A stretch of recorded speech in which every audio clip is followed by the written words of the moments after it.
Olá a todos! Nesse vídeo vou falar sobre conjuntos diofantinos e o 10º problema de Hilbert.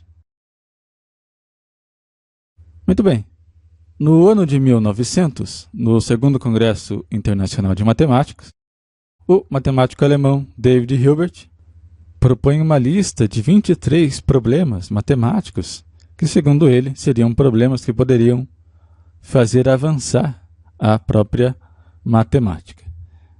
O 10º problema dessa lista, que é chamado de problema das equações diofantinas, diz o seguinte: então, verificar se existe um procedimento efetivo que verifique se uma dada equação diofantina possui ou não solução nos inteiros.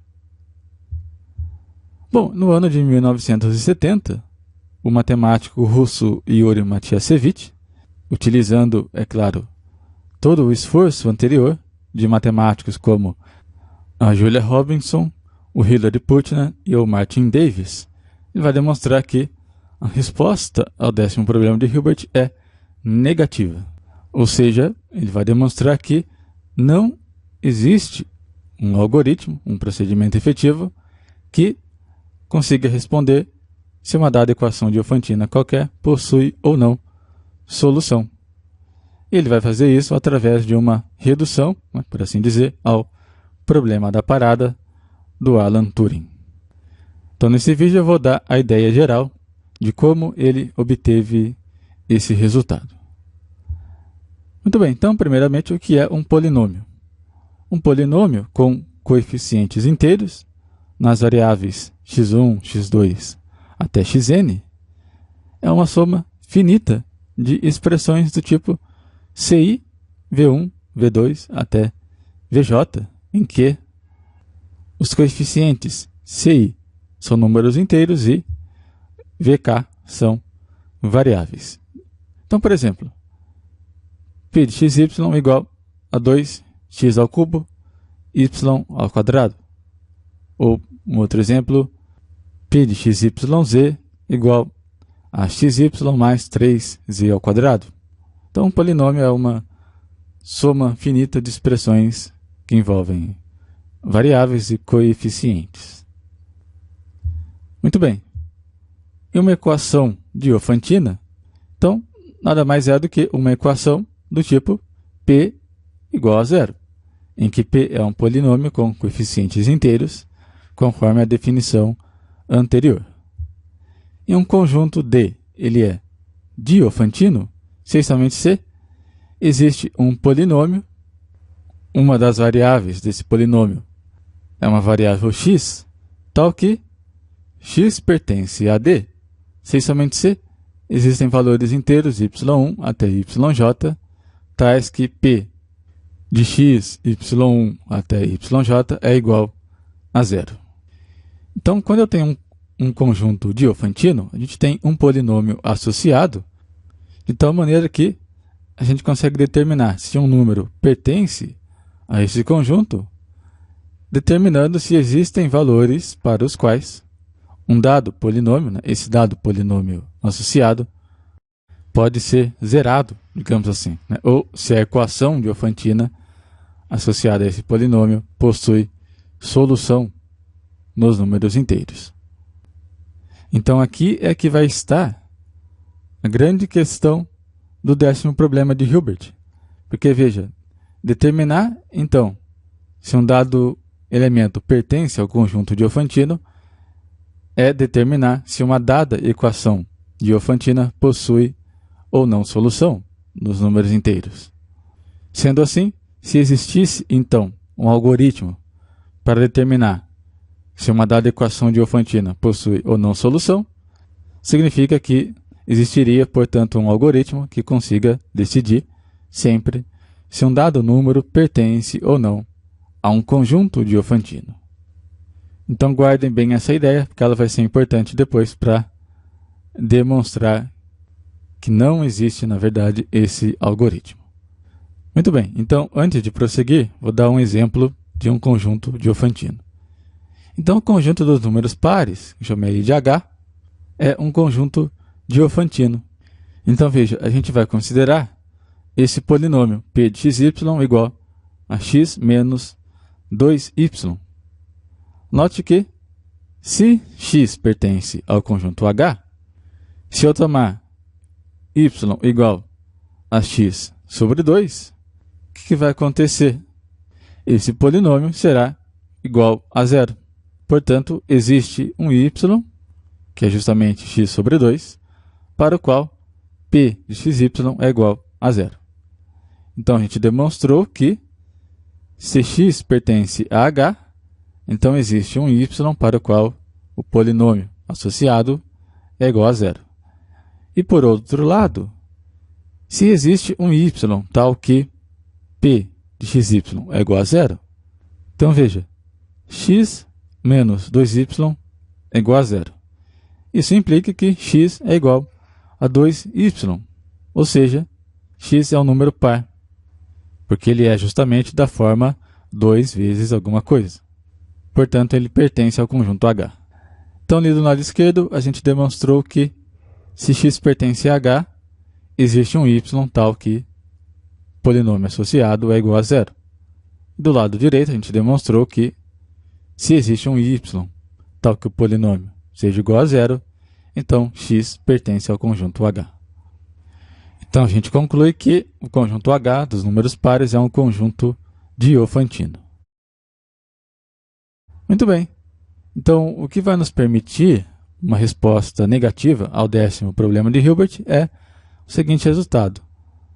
Um conjunto é recursivamente enumerável se e somente se é diofantino. Então, esse teorema estabelece a equivalência entre esses dois conceitos, o conceito de ser recursivamente enumerável e de ser diofantino. Então, veja, vamos supor por absurdo que exista, então, um algoritmo para checar se uma dada equação diofantina possui solução. Então, a ideia, eu tenho aqui um algoritmo, esse algoritmo recebe como input uma dada equação diofantina, ele consegue responder se essa equação tem solução nos números inteiros ou se ela não tem solução. Muito bem, então dessa maneira, a gente pode usar esse algoritmo para justamente verificar se um dado elemento x pertence a um conjunto diofantino, conforme eu expliquei lá na definição 3. Então, se existe um algoritmo para checar se um dado elemento pertence ou não ao conjunto diofantino, é a mesma coisa que dizer que todo conjunto diofantino seria recursivo, né, ou decidível. Só que veja, juntando esse resultado com o teorema 1, que diz que todo conjunto diofantino é recursivamente enumerável, então todo conjunto diofantino seria recursivamente enumerável e recursivo. O fato de ele ser recursivamente enumerável vem do teorema 1, e o fato de ele ser recursivo vem da nossa hipótese de que exista aquele algoritmo para decidir se uma dada equação diofantina possui ou não solução. Dessa forma, o conjunto K do problema da parada, lembrando que ele é recursivamente enumerável, a gente demonstrou isso, ele seria diofantino. E, sendo diofantino, ele seria, portanto, recursivo, de acordo com a conclusão que a gente chegou anteriormente. E isso, é claro, contradiz o fato de que ele não é recursivo, conforme a gente já provou no vídeo número 10. Portanto, aquele algoritmo inicial não pode existir, ou seja, não pode existir um algoritmo que consiga decidir se uma dada equação diofantina qualquer possui ou não solução nos números inteiros. Isso implica, portanto, que o 10º problema de Hilbert é insolúvel algoritmicamente. Então, o que a gente basicamente demonstrou é que se o 10º problema de Hilbert fosse solúvel algoritmicamente, isso implicaria que o problema da parada de Turing também seria solúvel algoritmicamente. Mas como a gente demonstrou que o problema da parada não pode ser resolvido algoritmicamente, então o 10º problema também não pode ser resolvido algoritmicamente. Então, o que a gente tem é mais um problema que não pode ser resolvido de forma computacional. Então é isso, a gente chegou ao fim dessa série. A gente falou sobre máquinas de Turing, falamos sobre computabilidade de funções, a tese de Church e sobre o conceito de conjunto recursivamente enumerável e recursivo. Então aqui a gente teve brevíssimas noções da teoria da computabilidade. Em seguida a gente falou sobre o problema da parada, do Alan Turing, a incompletude de Gödel e o 10º problema de Hilbert, que são exemplos dos limites dos métodos formais em matemática. Então, o que a gente demonstrou é que o problema da parada do Turing e o 10º problema de Hilbert são problemas insolúveis algoritmicamente. Então, a gente demonstrou a existência de problemas matemáticos, digamos assim, que não podem ser resolvidos de forma computacional.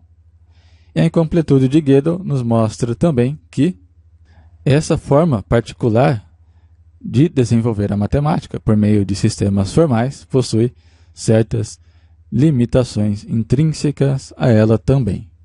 Então, se a gente tem um sistema formal que possua um mínimo de aritmética, esse sistema não pode ser simultaneamente consistente e completo.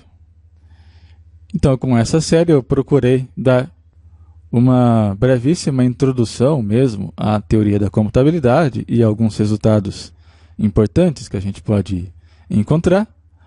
Agradeço pela sua contribuição com o nosso projeto e fico aguardando também a sua sugestão para futuras séries ou outros materiais que a gente pode desenvolver no âmbito do nosso projeto Número Imaginário. Então é isso, muito obrigado por você apoiar o nosso projeto e acompanhar essa série, e até um próximo momento.